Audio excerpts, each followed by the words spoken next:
صلی اللہ علیہ وسلم۔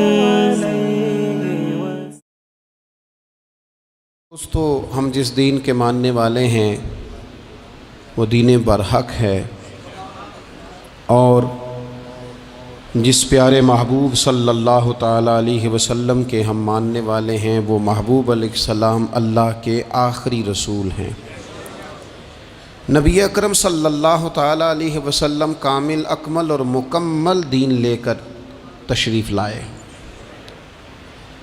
اب یہ دین اسلام ایسا مضبوط، ایسا مستحکم دستور حیات ہے کہ قیامت تک اسی دین کا سکہ چلے گا۔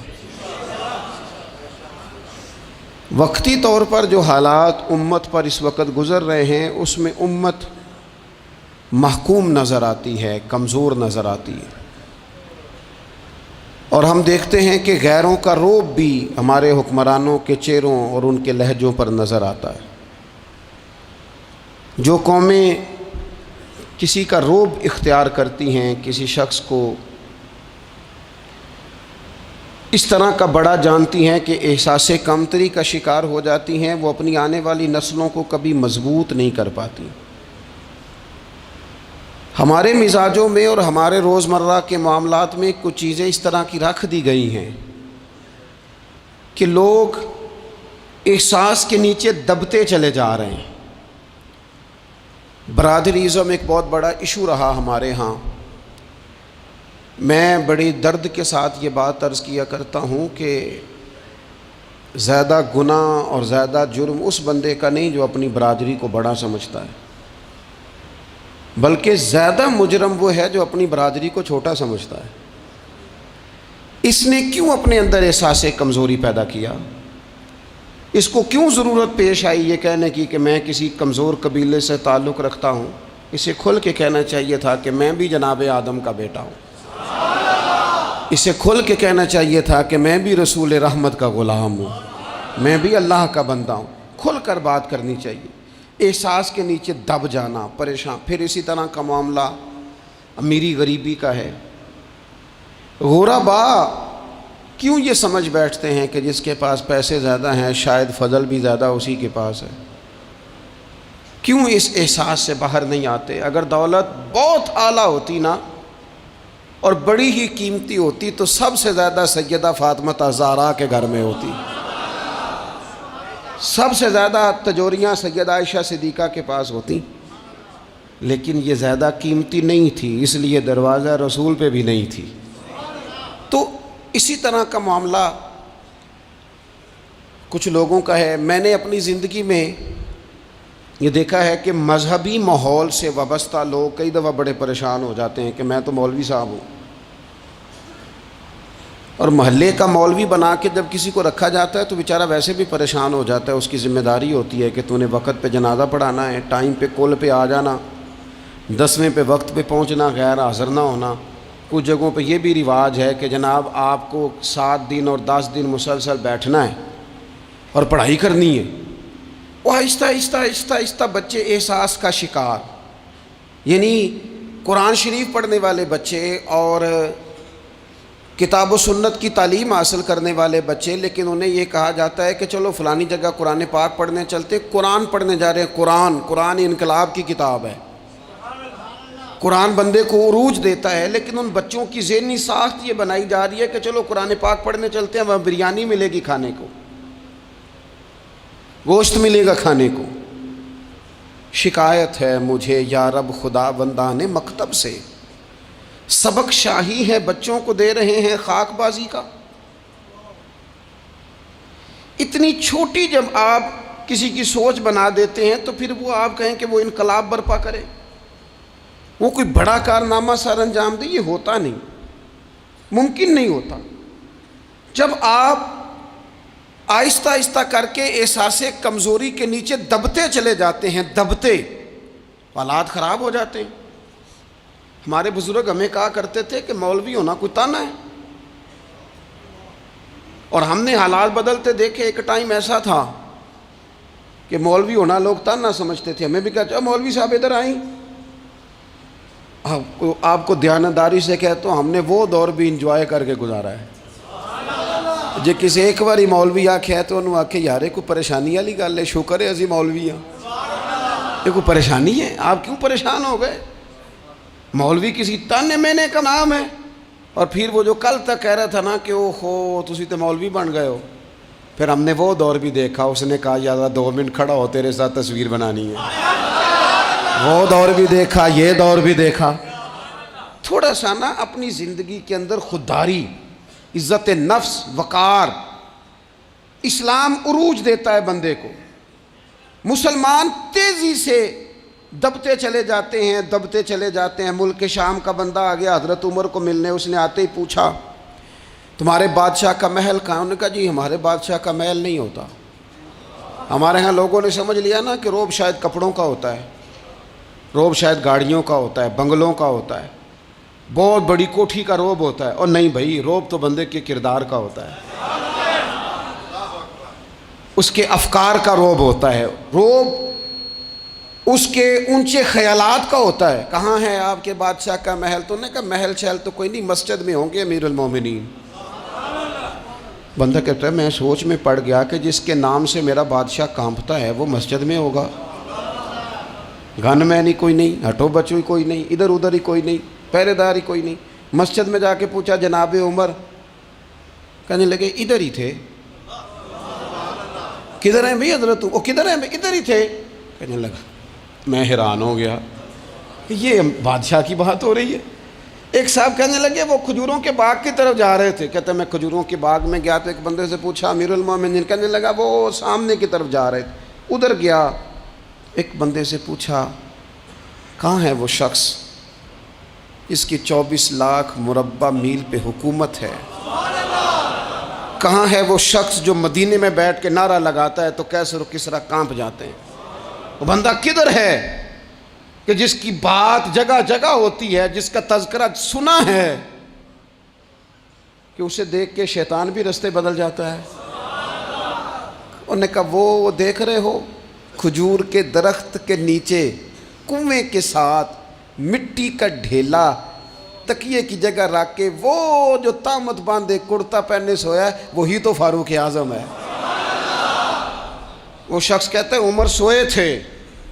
شیر سویا بھی ہو تو اس کا روب ہوتا ہے. شیر جو ہوتا ہے، شیر کبھی سو بھی جائے نا تو لوگ پھر بھی خوف کھاتے ہیں اور اس کے جاگنے کا خوف کھاتے ہیں کہ یہ کہیں جاگ نہ جائے. شیر جو ہوا، کہتے ہیں حضرت عمر سوئے تھے پر میں قریب گیا تو میرے وجود پہ روب طاری ہو گیا، روب. اور میری زبان سے بے ساختہ یہ جملے نکلے کہ عمر تو انصاف کر کے سویا ہے نا، تو مٹی کے ڈھیلے پہ بھی تجھے سکون کی نیند ہے. خودداری، وقار، عزت، یہ احساس کمتری سے باہر نکلیں. ہم نے اپنے بچوں کو مسل ڈالا ہے وہ تسی ماڑے دے بچے ہو، تسی تو نہیں نہ آگے جا سکتے، وہ اسی غریب لوگ نہ بیٹے تو فلانے کے ساتھ نہ جایا. ہم نے اپنے بچوں کی خواہشات تباہ کر دی، کمزور کر کے رکھ دیا. انہیں بار بار سکھایا ہم نے. خوددار تھا وہ باپ جس کی تھوڑی سی آمدن تھی پر وہ گرمیوں میں اپنے پتر سے کہتا تھا پتر بڑولے میں دانے ڈال دیے ہیں، تمہاری ماں نے مرتبان میں اچار ڈال دیا ہے، لو اب ساری گرمیاں پرواہ کوئی نہیں. وہ خوددار لوگ تھے. لیکن آج یہ دین غالب ہونے کے لیے آیا ہے. مسلمان نے غالب ہونا ہے. یہ تھوڑا اپنی ذات سے اٹھ کر جب سوچے گا نا، بڑی بات کرے گا، بڑی سوچ پیدا کرے گا، بڑا اس کا مزاج ہوگا، کھلا اس کا دل ہوگا، تو پھر نا یہ ذرا سر اٹھا کے جیے گا. قرآن مجید کی جو آیت کریمہ میں نے تلاوت کی، اللہ کریم نے فرمایا هو الذی ارسل رسولہ بالہدی ودین الحق. فرمایا وہ قادر مطلق ہے جس نے اپنے رسول کو ہدایت اور حق دے کے بھیجا ہے. دو چیزیں دے کے بھیجا ہے، ہدایت اور حق. کتاب ہدایت اور حق حضور لے کے آئے. کس لیے بھیجا ہے؟ کہ نیرا تسبیح پڑھیں اور سو جائیں، نیرا جناب عبادت کریں اور آرام کریں، نیرا جناب تلاوت کریں اور آرام کریں. نہ، هو الذی ارسل رسولہ بالہدی ودین الحق. وہ رب ہے جس نے اپنے نبی کو، اپنے رسول کو ہدایت اور حق دے کے بھیجا ہے. کیوں؟ کہ لِیُظْہِرَہُ عَلَى الدِّینِ کُلِّہ، تاکہ اس دین کو تمام دینوں پر غالب کر دے، اس کو غالب کرے، ہر دین پر یہ دین چھا جائے. وَلَوْ کَرِہَ الْمُشْرِکُونَ، اگرچہ مشرکوں کو یہ بات بری ہی لگے، ناپسند آئے، کسی کو نہیں آتی. لِیُظْہِرَهُ عَلَى الدِّینِ کُلِّہ، یہ دین غالب ہونے کے لیے آیا. غالب، تو نماز بھی پڑھ، عبادت بھی کر، لیکن یہ بھی خیال رکھ کہ دنیا میں نماز والے نبی کا نظام بھی قائم کرنا ہے. تیرے پاس نری مسجد نہیں ہونی چاہیے، حکومت بھی ہونی چاہیے. مسلمان کے ہاتھ میں نری تسبیح نہیں ہوگی، یہ انان حکومت بھی چلائے گا. اس کے اندر خودداری ہوگی. حضرت عمر تہجد بھی پڑھتے تھے اور سویرے حکومت بھی کرتے تھے. حضرت صدیق اکبر ساری رات مدینے والے کی یاد میں رویا بھی کرتے تھے، اور صبح اٹھ کر تلوار لے کر نبی پاک علیہ السلام کی ختم نبوت کے منکروں کے خلاف جہاد بھی کیا کرتے تھے. جب تک اپنے مزاج میں وہ شوق نہیں پیدا ہوتا کہ دین کو غالب کرنا ہے، جد و جہد کرنی ہے، کوشش کرنی ہے. بڑا سوکھا ہے ہمارے لیے بھی، آرام سے نماز پڑھیں، نفل پڑھیں، عبادت کریں. اور ویسے بھی اسے لوگ زیادہ بڑا پیر سمجھتے ہیں جس کی تسبیح زیادہ لمبی ہو. وہ زیادہ بڑا پیر ہوتا ہے جس کی پگڑی ذرا زیادہ بڑی ہو، جبہ تگڑا پہنے، اجرے کے اندر رہے، باہر نہ نکلے، اور اندر جائیں 2 منٹ کے لیے حضرت کی زیارت کریں، باہر آ جائیں، بس چھٹی. وہ زیادہ پیری مریدی ہو جاتی ہے. پیر تو بولتا ہی نہیں. وہی ہے تیرے زمانے کا امام برحق. اقبال کہنے لگے وہی ہے تیرے زمانے کا امام برحق، جو تجھے حاضر و موجود سے بیزار کرے اور موت کی شکل میں دکھلا کے تجھے جلوہ یار، زندگی تیرے لیے اور بھی دشوار کرے. تو جو تیرا جینا مشکل کر دے نا، وہ تیرے زمانے کا امام برحق ہے، تیرے لیے زندگی دشوار کر. یہ کیا بات ہوئی کہ ٹھیک ہے جناب آپ موج کریں جو دین غالب ہونے کے لیے آیا. دین کے مزاج میں غلبہ ہے، دین کی طبیعت میں غلبہ ہے. دیندار چھا کے وقت گزارا کرتے ہیں. اللہ تعالیٰ نے اس دین کے اندر وہ قرار دیا ہے، وہ وسعت دی ہے، وہ درد دیا ہے، وہ ذوق دیا ہے. اپنے اندر سے وہ بت توڑ ڈالیں جو بت مایوسی پھیلاتے ہیں. ان جگہوں سے نکل آئیں جہاں انسان کمزور پڑتا ہے. اٹھ باندھ کمر کیوں ڈرتا ہے، پھر دیکھ خدا کیا کرتا ہے. آگے کی طرف دیکھیں، آگے کی طرف دیکھیں. میرے نبی اکرم صلی اللہ تعالیٰ علیہ وسلم نے فرمایا حالات جتنے بھی خراب آ جائیں، ماحول جتنا بھی بگڑ جائے، امت پر دشواری جتنی بھی آئے، حضور علیہ الصلوۃ والسلام نے فرمایا ہے یہ دین اسلام ہے. یہ مسلم کے لفظ ہیں. حضور فرماتے ہیں یہ دین ہمیشہ قائم رہے گا. اور فرمایا ایک جماعت ہوگی پوری میری امت کی جو دین اسلام کے دفاع میں کام کرتی رہے گی، جد و جہد کرتی رہے گی، کوشش کرتی رہے گی، ہمت کرتی رہے گی. میرے عزیز حضور نے فرمایا ہمیشہ یہ دین قائم رہے گا، اور ایک جماعت ہمیشہ اس دین کے لیے کام کرتی رہے گی. اور میرے نبی پاک علیہ السلام نے فرمایا 100 سال کے بعد تو اللہ ضرور اس امت میں ایک ایسا شخص پیدا کرے گا، یہ ابن ماجہ میں حدیث موجود ہے، جو اس دین کی نئے سرے سے تجدید کر دے گا. وہ لوگ آتے رہے، جب حالات بڑے بگڑے تو حضرت عمر بن عبدالعزیز آ گئے، حالات کا رخ بدل کے رکھ دیا. پھر معاملات بڑے بگڑے تو امام شافعی جیسے لوگ آ گئے، غوث اعظم جیلانی جیسے لوگ آ گئے. حالات بڑے بگڑے تو شیخ عبدالحق محدث دہلوی جیسے لوگ آ گئے. ہندوستان میں جب ماحول بڑا کٹھن ہوا تو اعلیٰ حضرت فاضل بریلوی جیسے لوگ آ گئے. ہر صدی کے سرے پر اللہ تعالیٰ ایک مجدد بھیجے گا. حضور کا وہ غلام دین کو نئے سرے سے تازہ کرے. دین کے چمن میں ہمیشہ بہار رہے گی، ہمیشہ نورانیت رہے گی، ہمیشہ نور اعلیٰ نور رہے گا. یہ کام صرف کرنے کا کام کیا ہے؟ یہ دین تو پھلے گا پھولے گا. جو آگے بڑھ کے خدمت میں حصہ ڈال لے گا نا، وہ اپنا نفع کرے گا. یہ قرآن پاک ہے، یا ایھا الذین آمنوا ان تنصروا اللہ ینصرکم ویثبت اقدامکم. اللہ فرماتے ہیں لوگو اگر تم اللہ کے دین کی مدد کرو گے نا تو اللہ تمہاری مدد کرے گا. ویثبت اقدامکم، اور تمہارے قدم جما دے گا، تمہیں استقامت دے. تم آگے، اور دین کی مدد صرف پیسوں سے نہیں ہوتی. کوئی شخص سمجھے کہ فقط مال سے مدد ہوتی ہے، جب آپ وقت پر آ کر مسجد میں جمعے کی نماز ادا کرتے ہیں تو یہ بھی آپ دین کی خدمت ہی کرتے ہیں. جب آپ دینی اجتماعات کی رونق بڑھاتے ہیں تو یہ بھی آپ دین کی خدمت ہی کرتے ہیں. جب آپ کسی دین کے طالب علم کا حوصلہ بڑھا دیتے ہیں نا، بیٹے بڑی بات ہے قرآن پڑھتے رہنا، یہ بھی آپ خدمت ہی کرتے ہیں. جب آپ دین کے بارے میں کسی جگہ بیٹھ کے اچھی بات کر دیتے ہیں، یار اللہ کا فضل ہے ہمارے دین میں یہ خیر اللہ نے رکھی، یہ بھی آپ دین کی مدد ہی کرتے ہیں. آپ کسی بھی جگہ کسی بھی حوالے سے دین کے لیے کوئی بھی پیغام دیتے ہیں، کوئی بھی بات کرتے ہیں، تو آپ دین کی یہ ساری خدمات دینیاں ہیں، یہ سارا درد ہے، یہ سارا ذوق ہے. ہم اپنا اپنا حصہ جس طرح بھی ملا سکیں دین کی حمایت میں، دین کی مدد میں. جہاں کوئی ایسی بات ہو رہی ہو وہاں ہم دفاع کے لیے کھڑے ہو جائیں.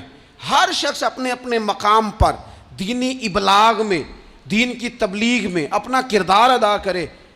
ایک جملہ کوئی بول دے نا رسول پاک کے دین کی مدد میں، ایک جملہ، یعنی کسی کو صرف اتنا کہہ دینا کہ یار تو اپنے بیٹے کو، تیرے 5 بیٹے ہیں، ایک کو قرآن مجید کا عالم ہی بنا دے. تو کہہ کے چلا گیا اور تو تیری وجہ تجھے خبر بھی نہیں کہ شاید اس نے تیری وجہ سے اسے داخل کرایا ہے، لیکن وہ اگر آ گیا پڑھ گیا تو دیکھ تجھے اجر اللہ کتنا عطا فرمائے. آدھا جملہ بول کے دین کے معاملے میں معاون بنے، کوئی خیر کا لفظ بول کے معاون بنے. ہم نہ ہمت نہیں کرتے، ہم کہتے ہیں وہ فلانا کرے گا، بڑا آدمی کرے گا، مولانا کریں گے، پیر صاحب کریں گے. اپنا اپنا حصہ، اپنی اپنی خیر. حضرت عمر نے بھی بڑا کام کیا ہے دین کی خدمت میں، پر سیدنا بلال کی خدمت کا کوئی انکار کر سکتا ہے؟ ڈیوٹی حضرت صدیق اکبر کی بھی زیادہ ہے، پر جناب سلمان فارسی کی خدمت کا انکار کیا جا سکتا ہے؟ ہر ایک نے کام کیا، ہر نقطے کا اپنا عروج ہے اپنی. اور یہ دین غالب ہوگا، غالب. یہ مت سمجھیں تھوڑے سے حالات کمزور آئے ہیں اور تھوڑا سا مسلمان محکوم ہوئے ہیں مالی طور، اپنی کوتاہیوں کی وجہ سے ہوئے، اپنی غلطیوں کی وجہ سے ہوئے، اپنے اعمال کے سبب ہوئے. تو ڈر ڈر کے نہ جئیں. نبی پاک صلی اللہ تعالی علیہ وسلم سفر پہ تشریف لے گئے. حضور علیہ السلام کی عادت کریمہ تھی جب سفر پہ جاتے تھے تو سب سے آخر میں ساری تیاری کر کے سامان سمیٹ کے سب سے آخر میں سیدہ فاطمہ الزہرا سے ملتے، پھر سفر شروع ہوتا. اور جب حضور واپس آتے تو سب سے پہلے سیدہ فاطمہ سے ملتے رضی اللہ تعالی. حضور کافی دنوں کے بعد سفر سے واپس آئے، لمبا سفر تھا. سیدہ فاطمہ الزہرا رضی اللہ تعالیٰ عنہ سے ملنے گئے. نبی پاک صلی اللہ تعالیٰ علیہ وسلم کا چہرہ نور دیکھ کے تو سیدہ فاطمہ تڑپ کے روئیں، رو پڑی. حضور نے فرمایا فاطمہ کیا ہوا؟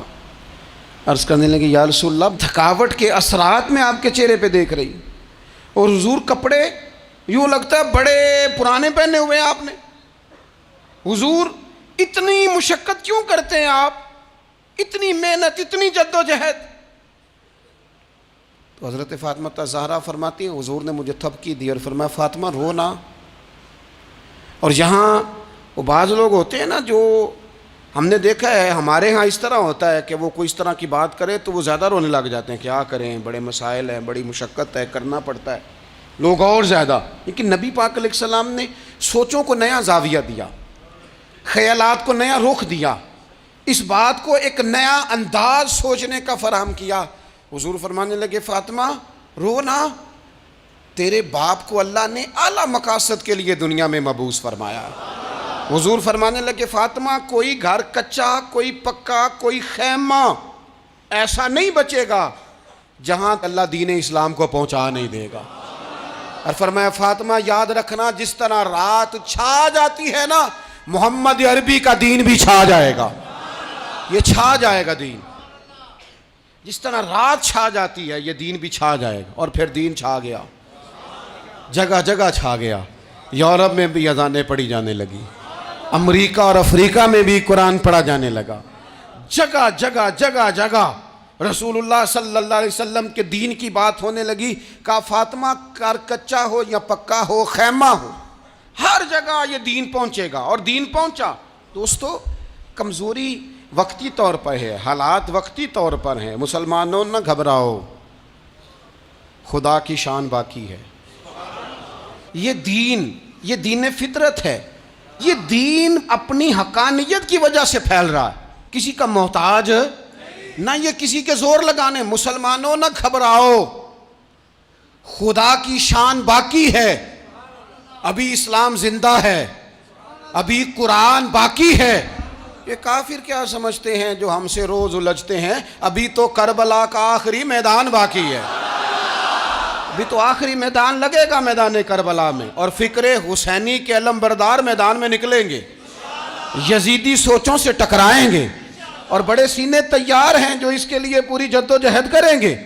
ابھی تو کربلا کا آخری میدان باقی ہے.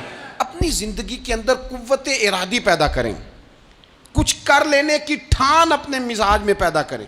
کمزوری آ جاتی. عدی بن حاتم جو تھے نا, یہ حاتم تائی کے بیٹے تھے, بادشاہ کا بیٹا تھا, زمانہ بڑا دیکھا تھا, بڑے بڑے وزیروں مشیروں, ساری زندگی اعلیٰ سطحی وفود سے ملاقات ہوئی. عدی حضور کی بارگاہ میں آئے, مسند امام احمد بن حنبل میں موجود. تو اسلام پر ابھی غربت کا دور تھا, چند لوگ مسلمان ہوئے تھے. نبی پاک علیہ السلام نے فرمایا عدی کلمہ پڑھ لو. تو عدی کہنے لگے میں تو پہلے ہی ایک دین کا ماننے والا ہوں. حضور فرمانے لگے جس دین کے تم ماننے والے ہو اس دین کو میں تم سے زیادہ جانتا ہوں. حضور فرمانے لگے جس دین کے تم ماننے والے ہو اس میں کیا یہ لکھا ہے کہ مال غنیمت کا چوتھا حصہ کھا جاؤ؟ کہنے لگے نہیں. تو فرمایا کھا کیوں جاتے ہو؟ عدی کہتے ہیں چونکہ یہ ہمارے اندر کی بات تھی بادشاہوں کی, تو میں نے فوراً سر تسلیم خم کر دیا, میں نے فوراً سر جھکا دیا. میں نے کہا آپ بات ٹھیک کر رہے ہیں. حضور فرمانے لگے اب اگلی بات بھی کروں یا رسول اللہ فرمائیے. فرمایا پتہ ہے تم دین کیوں نہیں قبول کر رہے؟ یہ بھی مجھے پتہ ہے. یا رسول اللہ کیوں؟ فرمایا تم دیکھتے ہو کہ دین کے ماننے والے غریب غریب لوگ ہیں, تم دیکھتے ہو کہ ابھی یہ کمزور ہیں, تم دیکھتے ہو کہ مکے والوں نے مدینہ طیبہ سے پریشان کر کے مسلمانوں کو نکال دیا ہے.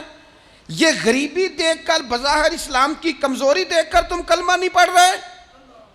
حضور فرمانے لگے عدی مقام حرا کا نام سنا ہے؟ بڑی دور تھا علاقہ وہ, مقام حرا کا نام سنا ہے؟ عدی کہنے لگے حضور سنا ہے پر وہ جگہ دیکھی نہیں. محبوب فرمانے لگے سن, میں وہ وقت لے کے آؤں گا, میرا دین اس طرح نافذ ہوگا کہ ایک عورت مقام حرا سے اونٹنی پہ اکیلی بیٹھے گی اور اکیلی آئے گی اور آ کے بیت اللہ کا طواف کرے گی, سوائے اسے اللہ کے کسی کا خوف نہیں ہوگا, رب کے علاوہ کسی سے نہیں ڈرے گی. یہ دور آئے گا. تو دیکھ رہا ہے کہ صرف مکے پہ حکومت نہیں, دنیا پہ مسلمان چھا جائیں گے. اور حضور فرمانے لگے کسرا کا نام سنا ہے؟ کہا حضور وہ تو بظاہر اس وقت بڑا تگڑا بادشاہ ہے. فرمایا اس کے علاقے بھی فتح ہوں گے, وہ خزانے مسلمانوں کے پاس آئیں گے. اور فرمایا تو تیسری بات نبی پاک نے بیان کی, فرمایا تو یہ دیکھ رہا ہے کہ مسلمانوں میں غربت ہے؟ فرمایا عدی ایک وقت آئے گا لوگ دینے کے لیے نکلیں گے پر انہیں لینے والا کوئی نہیں ملے گا. ایک وقت آئے گا لوگ دینے نکلیں گے, لینے کوئی نہیں آئے گا. عدی کہتے ہیں کہ میں رسول کریم کا کلمہ پڑھ کے مسلمان ہو گیا, اور پھر زیادہ دور نہیں گزرا. عدی رویا کرتے تھے, حاتم تائی کے بیٹے عدی رویا کرتے تھے اور رو کے بتایا کرتے تھے لوگوں وہ جو حضور نے فرمایا تھا نا بی بی حرا سے چلے گی اور طواف کرے گی, وہ بی بی میں نے اپنی آنکھوں سے آتی دیکھی. میں نے اس تنہا عورت کو حضور سید عالم کی پیشن گوئی کے مطابق بیت اللہ کا طواف کرتے دیکھا, اسے سوائے اللہ کے کسی کا ڈر نہیں تھا. اور عدی کہنے لگے وہ جو حضور نے فرمایا تھا نا کہ کسرا کے خزانے فتح ہوں گے, فرمایا وہ جب فتح ہو رہی تھی تو میں خود اس جنگ میں شریک تھا, مجھے اللہ نے موقع دیا, میں مجاہدوں میں شامل تھا. اور فرمانے لگے تیسری پیشن گوئی رہ گئی ہے, مجھے امید ہے وہ بھی پوری ہوگی. حضرت عمر بن عبدالعزیز کے زمانے میں آ کے وہ دور بھی آیا کہ لوگ زکوٰۃ دینے نکلتے تھے, لینے والا کوئی نہیں ملتا تھا. لوگ کسی کو غریب سمجھ کے صدقہ دینے لگتے تھے, وہ کہتا تھا بھائی لے جا, میں تو رات خود دے کے آیا ہوں. لوگ دینے نکلتے تھے, لینے والا کوئی نہیں. اسلام کی فطرت میں قدرت نے لچک دی ہے, اتنا ہی یہ ابھرے گا جتنا کہ دبا دو گے. یہ مولویوں کی وجہ سے, پیروں کی وجہ سے, سیاست دانوں کی وجہ سے نہیں چھائے گا. یہ کیوں چھائے گا کہ ارسل رسولہ بالہدی ودین الحق, یہ اس لیے چھائے گا کہ اللہ نے بھیجا ہی حق کے ساتھ ہے, یہ آیا حق کے ساتھ ہے, لہذا چھا جائے. حق ہمیشہ چھا جایا کرتا ہے. اور وَقُلْ جَاءَ الْحَقُّ وَزَهَقَ الْبَاطِلُ إِنَّ الْبَاطِلَ كَانَ زَهُوقًا. جب حق آتا ہے تو باطل خود بخود چھپ جاتا ہے, اور باطل ہوتا بھی مٹ جانے کے لیے. بس نا یہ دین چھا. حضرت خباب بن الارت رضی اللہ تعالیٰ عنہ فرماتے ہیں ہمیں بڑی تکلیف دی کفار مکہ نے, قریش نے بڑا ستایا. نبی پاک علیہ السلام خانہ کعبہ کے ساتھ ایک چادر لے کے آرام فرما رہے تھے. ہم حضور کی بارگاہ میں گئے, یا رسول اللہ دعا کریں یہ تباہ ہو جائیں, تنگ بڑا کرتے ہیں. حضور آپ دعا کریں اللہ کی بارگاہ میں. تو حضور اٹھ کے بیٹھ گئے, فرمایا جلدی نہ کرو, تم سے پہلے ایسے لوگ گزرے ہیں جن کو گڑوں کے اوپر رکھ کے نا تو آروں سے کاٹ دیا جاتا تھا, وہ 2 ٹکڑے ہو جاتے تھے. فرمایا جلدی نہ کرو, تم سے پہلے ایسے لوگ گزرے ہیں کہ لوہے کی کنگھیوں سے ان کا گوشت نوچ دیا جاتا تھا, ہڈیاں تک زخمی ہو جاتی تھی, سی نہیں کرتے, زخم پہ زخم کھا کے جی خونے جگر کے گھونٹ پی, آہ نہ کر لبوں کو سی, یہ عشق ہے کو دل لگی نہیں. کہا خباب تھوڑا صبر کرو. اور پھر حضور فرمانے لگے خباب یہ بات یاد رکھنا, جو دین میں لے کے آیا ہوں یہ غالب ہو کے رہے گا, یہ غالب ہوگا غالب. وہ ابو سفیان جو میدان احد میں کہتے تھے فلاں بھی ہم نے مار دیا, فلاں بھی مار دیا, جب 10,000 کا لشکر لے کے نبی پاک گئے تھے نا دوبارہ واپس, 10 سالوں میں 3 لوگ لے کے حضور مکے سے آئے, اور 10,000 کا لشکر لے کے جب دوبارہ گئے نا, ابو سفیان کہنے لگے لڑنا ہی نہیں, کیونکہ جس شان سے معصوم آمنہ آئے ہیں لڑنے والی بات ہی کوئی نہیں, طاقت ہی نہیں, آنکھ نہیں ملا سکتے تو ہاتھ کیسے اٹھائیں گے. لیکن پتہ ہے حضور کا طریقہ کیا تھا, سیاہ امامہ تھا, اونٹنی پہ بیٹھے تھے, اور گردن محبوب نے اتنی جھکائی تھی کہ وہ اونٹنی کی گردن سے لگ رہی تھی. اس شان کے ساتھ حضور داخل ہوئے, اذا جاء نصر اللہ والفتح ورأیت الناس یدخلون فی دین اللہ افواجا. اپنے اندر نہ تھوڑی سی, آپ 24 گھنٹے دنیا کمائیں, کوئی منع نہیں کرتا, مال کمائیں, جائیدادیں بنائیں, حلال کمائیں, جتنا مرضی کمائیں, لیکن نہ کچھ تھوڑا سا اپنے آپ کو دین کے لیے, صرف مالی طور پر نہیں. ہمارے ہاں ایک بہت بڑا مسئلہ یہ بن گیا کہ صرف مالی طور پر ہم سمجھتے ہیں دین کی مدد کر دیں. اگر آپ اپنے پتر کو نمازی بنا چکے ہیں تو ایک کام آپ نے دین کی خدمت کا کر لیا. اگر آپ کی بیٹی پردے کی عادی ہو گئی ہے تو آپ نے دین کی خدمت میں ایک حصہ ڈال لیا ہے. اگر آپ کے گھر کے اندر آپ ان ساری چیزوں کو بین کرنے میں کامیاب ہو گئے, یا ایھا الذین آمنوا قوا انفسکم واہلیکم نارا, ایمان والو خود بھی دوزخ سے بچو, اپنے اہل خانہ کو بھی بچاؤ.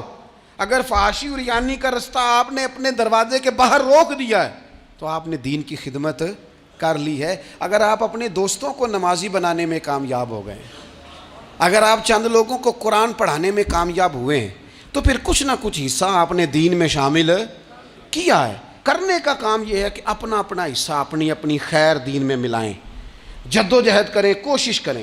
2 جملے بول کر, جب کوئی بندہ کہہ رہا ہو نا جی بڑا مشکل ہے دین پہ عمل کرنا, تو اسے کہیں دین پہ ہی چلنا تو آسان ہے, دین پہ چلنا ہی تو آسان ہے. جب بڑی دین مخالف باتیں ہو رہی ہوں تو وہاں ساری برادری اکٹھی بیٹھی ہے نا, بچے کے دن رکھے جا رہے ہیں, تو میں دین کی خدمت بتا رہا ہوں کیا کیا کرنی ہے. بیٹی بیٹے کے دن طے ہو رہے ہیں, تو کوئی کہتا ہے کہ ماموں کو منا لو ناراض ہے, چچا کو منا لو ناراض ہے. یہ میں اپنا درد دل آپ کے سامنے رکھ رہا ہوں. دین کی خدمت یہ ہے کہ ایک بندہ بیچ میں سے بولے, وہ کہے او شادی میں کوئی غیر شرعی کام نہ کرنا, سب کو منا رہے ہو تو کہیں رب رسول کو ناراض نہ کر لینا. یہ تیری دین کے لیے خدمت ہو جائے گی, یہ تیری دین کے لیے خدمت ہو جائے گی. وہ جس شخص نے جاتے جاتے رستے میں کہا تھا نا حضرت عبداللہ مزنی کو کہ میں ایک مدینے میں چاند چڑھا دیکھ کے آیا ہوں, کہ جس کے قریب سے جو گزرتا ہے اسے بھی نور ملتا ہے, تو اس کی ایک بات گھر کر گئی, جناب عبداللہ مزنی مدینے والے کے عاشق ہو گئے. آپ کہہ دیں بات پھیل جائے گی, اللہ اسے پھیلا دے گا. اپنے مقام پر بیٹھ کر اپنے میں فیکٹری کے مالک سے کہا کرتا ہوں کہ تو نہ مسجد ضرور بنا چھوٹی سی, دفتر والوں سے کہا کرتا ہوں کہ یہاں نہ نماز باجماعت کا بندوبست ضرور کراؤ. میں کہتا ہوں یہ سارے دین کے کام ہیں. آپ اپنے حلقہ اثر میں کہیں یہاں نماز باجماعت ہوگی, یہاں سویرے آتے ہی پہلے تلاوت ہوگی, یہاں پہلے قصیدہ بردہ شریف. آپ کوئی خیر کے کام میں اپنا حصہ ڈالتے رہیں.